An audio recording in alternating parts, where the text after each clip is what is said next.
The Coach Curl podcast is brought to you by Think and Grow Business, the home of the Think and Grow Business Mastermind. If you're serious about growing your business, get serious and join a mastermind group today. Find out more at thinkandgrowbusiness.com.au. Hey there, it's Coach Curl here, and welcome to episode 142 of the Coach Curl podcast. Today, conquering the Melbourne Marathon.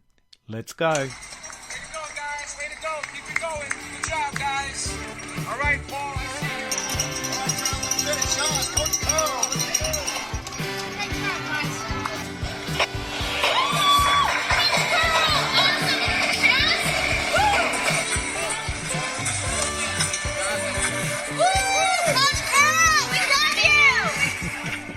Hey there, it's Coach Curl here, and welcome to episode 142 of the Coach Curl podcast. Today I'm talking about the Melbourne Marathon. So I've just returned from a couple of weeks off, I guess. There's been no podcast episode for the last, 2 weeks. So it's good to be back. It's good to be back talking and sharing some of the stories. But we had a bit of a short break, and part of that break was about Sharon and I running the Melbourne Marathon. So we also ended up travelling the Great Ocean Road, and we drove it basically from Melbourne through to Adelaide, which was an amazing experience, a once-in-a-lifetime experience for us. And no matter where you are listening to this around the world, travelling the Great Ocean Road here in Australia from south of Melbourne is certainly something that should be on your bucket list. It's absolutely, it's just amazing. It's rugged, it's beautiful, it's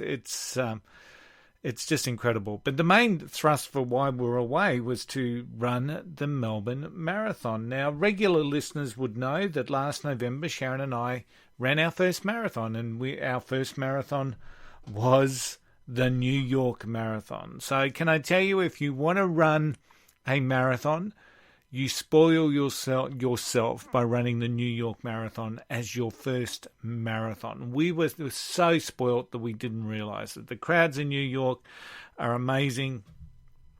They're full on, they're partying. It's just so much energy, so much activity, and I suppose many other marathons pale in comparison. So that's one thing that we learnt about the Melbourne Marathon. It pales in comparison in relation to crowd support. There was about 8,000 people that ran the Melbourne Marathon. There was 53,000 people that ran the New York Marathon. So from a numbers perspective, quite large as well. So, but it's really interesting. So, but if you wanted to pick up on some of the stuff I spoke about in relation to the New York Marathon, especially around the 99.7% success rate of those people that started the marathon and finished it, there's a range of podcast episodes starting from, I think it's around episode 93, where I started talking about, completing the marathon and interviewing some of the amazing people that I met along that journey. So it was really so episode 93, and it's almost a year on from that particular marathon, that particular event. And it's pleasing for me to now say that we've completed our second marathon. Now, it was the Melbourne Marathon, and the Melbourne Marathon is a great marathon in its own right, and it's one of the great marathons here in Australia. And we completed it with a new personal best, and we've got some really fantastic memories, which is one of the really key things that we do this thing for. But the only thing I'm disappointed in was that it could have been Chicago. So we had friends of ours that were running the Chicago Marathon on the same weekend that we ran the Melbourne Marathon, and it would have ticked off one of our world majors that we're now aiming to do. But I'll explain how it came to be Melbourne. So as you may know, we've only been running seriously for the last couple of years. We were first setting our sights on just doing some fun runs, some 10-kilometre events, etc., etc. And then we got serious. Then we set a goal to run the New York City Marathon. And then after the New York City Marathon, we then set our sights on completing the 6 world majors, what they call the Abbott's World Majors, which is New York, London, Boston, Chicago, Berlin, and Tokyo. So we set our sights on doing that over the next, 4 or 5 years, where we're hoping to knock over those 6 marathons. But in all honesty, I had a really horrendous year of injuries and calf tears. And it had me really second guessing. And, as I explained to many people, that I'd go for a run and it was a little bit like Russian roulette. I wasn't sure if I would make the run or whether I would tear the calf again.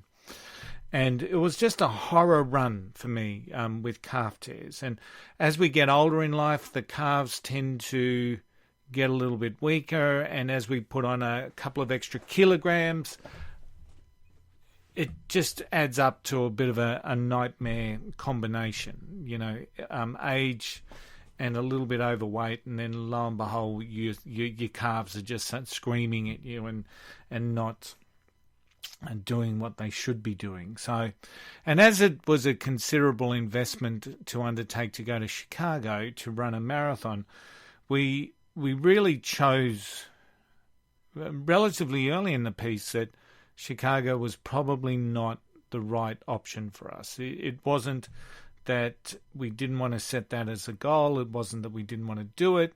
It's just that the reality for me was that I didn't want to get there with the considerable investment that it takes to get there and not be able to run. So we compromised and we chose Melbourne as the target. And I was still not assured that I was going to get there. My physio was telling me not to do it. My remedial massage therapist was advising me to do the same. Now, these are people that work with high-profile athletes, world-class athletes, sporting clubs here in Australia like the Brisbane Lions. And so their advice was very strong. And they said, Tony, you just need to rest. You probably just shouldn't do the marathon this year. And in many ways, what I was doing was actually counterproductive. So I was feeling pretty confident coming into the Gold Coast half marathon. I'd had a couple of really good, strong weeks of training, strengthening the calves, etc., and I tore my calf muscle after a really good run at the Gold Coast half marathon, 10 metres from the finish line. So, and was really disappointing. It was a really severe tear. And it put me in some real extreme doubt around what was going to happen 4 weeks later when I wanted to run the Sunshine Coast Half Marathon. And in all reality, I shouldn't have run the Sunshine Coast Half reality, but, some people can be a little bit pig-headed. So, and when you're chasing your goals, there's a healthy dose of pig-headedness that keeps you resilient, but there's also there should also be combined with a healthy dose of some common sense, I guess, in this particular case. So I probably shouldn't have run the Sunshine Coast Marathon, and it was probably the most hardest run that I've ever had to do because I tore my calves and re-injured them and did all sorts. And so that left me a little over 2 months to get ready for the October Melbourne Marathon. So the first stage was obviously rest and recover. And then I started strengthening. Now, I had been doing concentric exercises, which was like strengthening on hold, but I started doing eccentric exercises on my calves where you were strengthening over a range of movements. And it started me feeling positive about putting some miles in the legs. So in the lead up to Melbourne, both Sharon and I probably completed around 200 kilometres over those last 4 weeks. And I'd successfully completed another half marathon in the 4 weeks leading up to the marathon. So I was feeling pretty confident, even though the advice was, Tony, you're probably not quite ready. I knew that once I got on the course, it was going to be a case that nothing was going to stop me, and so it turned out to be. So while I was confident lining up, I was still also concerned about that Russian roulette outlook that sometimes my calves can do. So they can go from feeling incredibly strong to shattering any semblance of strength. And so, but I was confident. And during the first half of the Melbourne Marathon, we were really good paced. We were running at our normal, probably 10-kilometre pace. We completed the half in a fairly healthy time. And so it was. But the second half was so much tougher because the biggest run we'd done leading into the Melbourne Marathon was 21K. So once we got past that, we were in fairly unknown territory. And bearing in mind, the last time we ran over 21K would have been the New York Marathon, almost 11 months ago. But the second half was also tough because, both Sharon and I were getting cramps. I was getting them really badly in my quads. And so there was the second half marathon of the marathon was done in probably 20 minutes slower than the first half marathon. But running onto the MCG is the Melbourne Cricket Ground. Seats over 100,000 people. Of course, there wasn't 100,000 people to see me and Sharon run on there, but the atmosphere was just an incredible experience. The atmosphere was great and made everything worthwhile. And when we saw our official time, we'd knocked 40 minutes. I'll repeat that again, 40 minutes off the time that we had done in New York. Now, we had all sorts of dramas in New York again, and if you go back, and I'm not going to rehash them here, but if you go back, it's always me getting injured, by the way. It's never Sharon. She just charges on. She's powerful. But it was just, once again, just an amazing experience. The exhilaration of finishing something like a 42.195 kilometre marathon is just amazing. And to do it in a community that truly is caring and supportive is just fantastic. So we now head to Tokyo. Tokyo 2020, we'll be doing that in early March. It's one of the world majors, and we're really excited about getting to tick off another world major. And we're aiming to bring our time down even further. So we're aiming to chop maybe another 20 minutes off. So as we get more miles in our legs, and as we start to strengthen and get our bodies used to doing longer distances, we believe that we've got really the capacity to keep churning and breaking our time down. So and we're both really confident in doing that. So just watch out for some more stories in upcoming episodes. I'm going to share some of the stories of people that we've met along the journey, what they got up to.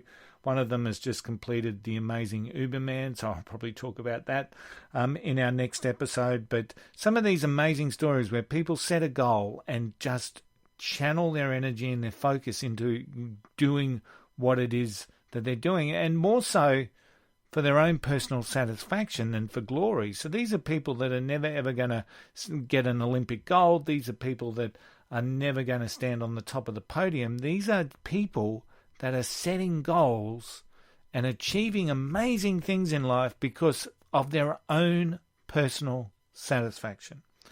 And that's what's really cool. That is just what's really cool about the running community. Sharon and I will never be world beaters. We're never going to break, 3 hours for a marathon, let alone what they've just done in breaking the 2-hour mark for a marathon.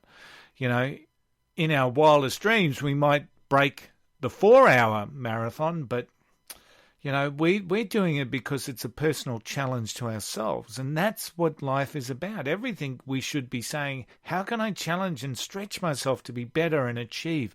Because the feeling of success and significance and satisfaction is just amazing when you tick off something that you didn't think you can do. One of my most favourite nights of the trip, I had an amazing time away. It was just fantastic being out and about with Sharon. My favourite night of the trip was the night of the marathon. There was about 12 people in the restaurant, in the motel that we stayed, just, throwing distance to the MCG. And 12 people that had completed the run. And we were all just swapping war stories like we were old friends and over a meal and a drink. And it was just incredible. And, that's the community that comes when everyone battles their own demons out there on the race, on the course. So, to hear and share some of those stories is just amazing. The community is really strong. So I really want to challenge you today to set your sights on something that you don't think you can do, and it's and get out there and start doing it. It's not going to happen overnight. It never does. It never will. It's a process. It's a process that you've got to follow. You've got to put in your daily habits and your daily behaviours and work towards what that looks like for you. But it's amazing how powerful it is as a motivator. And it's also amazing some of the great people that you're going to meet along the way. Hey, so watch out. Just continue listening. I'll share the odd story along the journey to Tokyo as we tick off our second world major. Just a big shout out to my team at Think and Grow Business. If it wasn't for them, this podcast simply would not exist. It's Think and Grow Business, where we help people strengthen their leadership mindset and their business. And we talk about, we know that we improve the performance of people in business. And when we improve the performance of people, we improve the business. So don't forget, I have written a book. It's called Seriously Simple Stuff to Get You Unstuck. It's available at Amazon, and where all good books are sold, and potentially the odd place where bad books are sold. But if you want a signed copy, check out tonycurl.com.au, and I'll send you a signed paperback. And there's not that's pretty cool. So check all that out. Don't forget, 20% of each book goes to support the wonderful work being done by Carter's Cause as they help heart kids and the parents of kids born with congenital heart disease. Don't forget, also, we have Totally Builderall as one of our sponsors. Check out the link in the description below. 7-day free trial. They've just added WordPress to an already overwhelming, jam-packed range of tools. So you need to get onto Totally Builderall. Check it out at totallybuilderall.com. Sign up for the 7-day free trial, and I'm sure that you are not going to regret it. Don't forget also the Coach Curl Academy. If you do need some help setting goals and achieving what you deserve to be achieving based on the potential that you have, there will be a course for you at the Coach Curl Academy, and of course it gives you access to me. So as always, you are where you are today. You are standing stronger, braver and wiser. And don't ever forget that golden rule: just don't be an arsehole. I'll see you next week.